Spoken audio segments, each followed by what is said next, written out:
A degen play is the crypto equivalent of going to the casino, rolling the dice, playing a card game, or just doing any slot machine.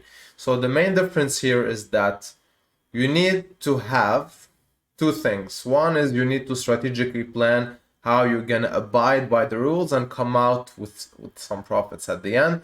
And two, you need to time your entry. So HealthyFund falls into that category, as most of these when they do launch initially, and then at some point if they prove their status, they can progress from there. So I'm gonna literally lay out the rules of how to approach this, talk about the unique selling points, and also do some calculations in regard to how you can approach this and actually come out in the green versus going out in the red.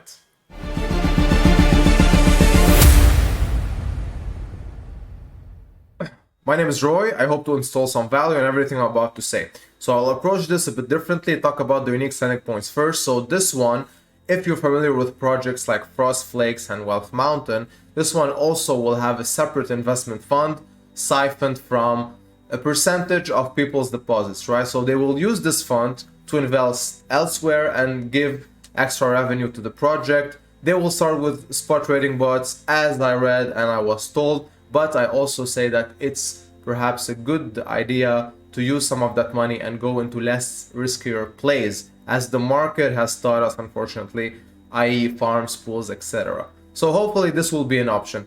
The second unique selling point is something that I haven't seen elsewhere so far, to be honest. It's called forced recommitment protocol. So this is something, a layer on top of this.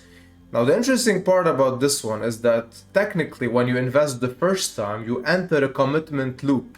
Whereas, in order for you to take dividends, you need to invest a bit more. So this is how it works. You invest the first time, and then the first time you can clear up some dividends after 24 hours. You have to invest a second time with the plus 0.1 BNB margin on top of the first time to claim all your dividends. So you just have to do it once, and then you take all of that money of the first deposit. You start earning with your second deposit as well, and so on and so forth. Now I'm going to show you how this is actually profitable in the long term. All right, so I will show you the numbers, don't worry. And it's honestly a really cool concept, so I'm really curious. So it trickles down dividends on your end. It doesn't just give you bulk, and it requires a commitment from you. So let's talk about tokenomics pretty simply. So taxes, ins and outs, and maturity overall. So you have a 13% deposit fee that will be split team, marketing, also investment fund. So the allocation is not quite clear. I think they're gonna allocate a lot to the investment fund, but of course they need some, for the team and marketing as well. There's a 5% withdrawal fee. All of it will go to the investment fund. And the referral bonuses are for the first line, 5%, second line, 2%. That's it. It stops at the second line of referrals. Now, in terms of daily ROI, so to speak, you're gonna get on your first 7 deposits 6% a day. After the 7th deposit, starting from the 8th, you will get 7%. So from the 8th onwards until infinity, you get 7% a day.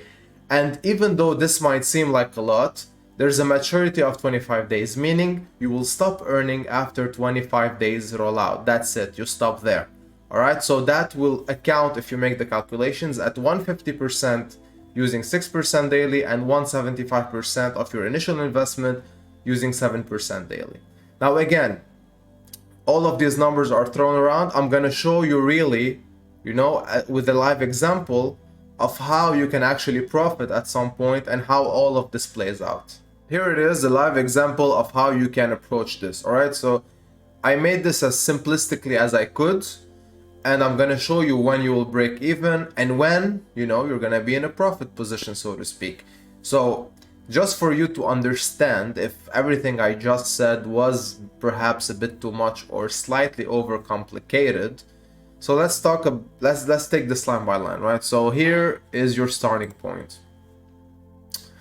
You deposit 1 BNB at the beginning, and you're gonna pay 30%. So whatever you have in your deposit section is not technically 1 BNB, is 87% of that BNB, which is 0.87. you're gonna earn 6% on that 0.87 BNB, all right, for 25 days straight. So after 25 days, you're basically gonna get that amount, which is daily times 25, and you're gonna have to also disregard the 5% tax, meaning you're gonna get 95% of that whole amount. So you enter with 1 BNB, and then you can leave with 1.24 BNB. So that is, in real terms, a 24% profit, correct? Pretty simple, right? You take 1 BNB and you make a 0.24 BNB profit after 25 days. Now, here's the caveat. We did say that after you withdraw your dividends the first time, you're gonna have to put a second deposit, correct? So you can play this how you'd like. You can wait 25 days for all the rewards to accumulate. Take that 1.24 BNB, but again, before you have to take that 1.24 BNB, you have to put a second deposit which is higher by 0.1 BNB, correct? So anything below that will get rejected by the contract, by the way.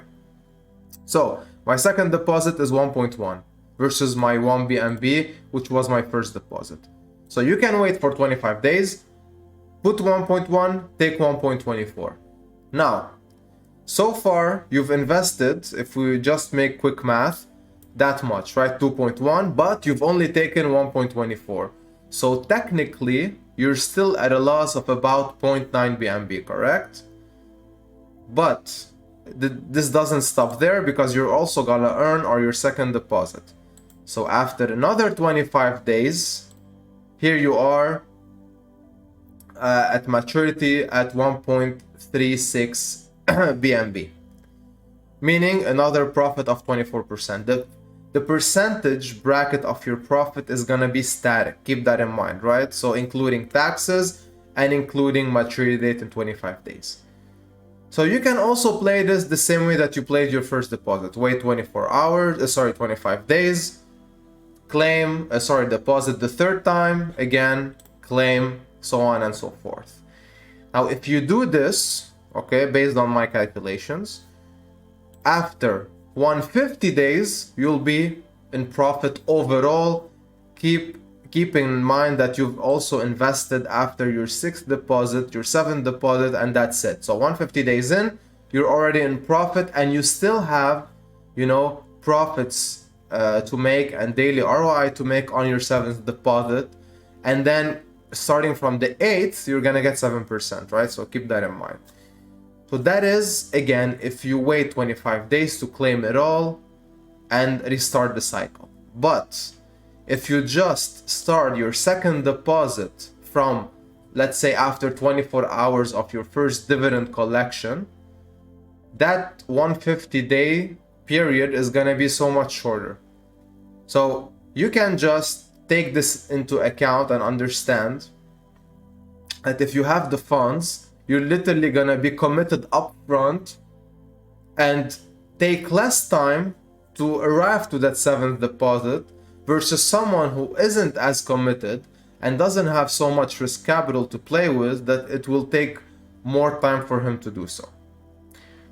So those are the rules. This is an idea of how you can play the game and how you can eventually come out with some profits.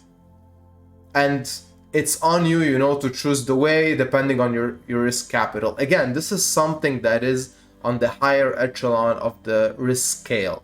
So only invest what honestly, now this is something that I'm honestly saying right now, what you can afford to lose at the end. So this is perhaps the top 1% of the risk scale, as I just mentioned.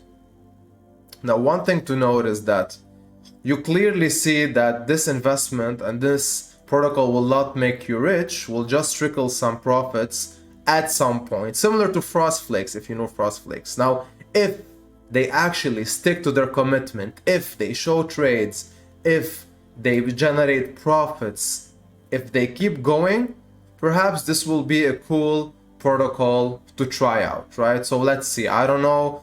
I cannot guarantee anything. It's gonna all depend on, all of these factors. So Using that strategy, after 150 days, I'm just talking about if you're going with 25-day maturity and then restarting the cycle, that 0.2 BNB profit overall, right, after you invested and you paid your taxes, can be easily offset by bot trading revenues. So yeah, you can imagine the scope that tiny profit that you made after so long can easily be offset. And going forward, if they actually have more revenues, they can pay out those dividends without so much of additional inflows. So this model, if played right, of course, can be pretty well maintained. So yeah, I'm just curious to see how it will pan out at the end. Hope you stuck around till the end. One more thing I want to mention, they also have a light paper, you can check it out. They laid everything in that. If you want more details, please do so. So if you really liked what I just showcased or whatever I put on this channel, feel free to subscribe. That will help a lot. Also like, comment, so we can have a discussion. You know, I am open to criticism. If you have something you want to mention, you can also join my Telegram channel, where a bunch of cool guys, we talk about a lot of things crypto. You can voice your opinion, negative, positive, as long as it is within, you know, the realm of fairness and of course respect. So I can't stress this enough. This is at the higher end of the risk scale, guys. All right, so keep that in mind. I just showed you how the rules are, how to play the game. I'm not gonna leave a referral link. As I mentioned in my previous overview videos, I'm not doing that. So feel free to invest if you actually want to try it out, right? So who knows? It's most of these are risk at the end. Some pan out, some don't. So let's see how this one does at the end, right? With that being said, have a good one. See you in the next one.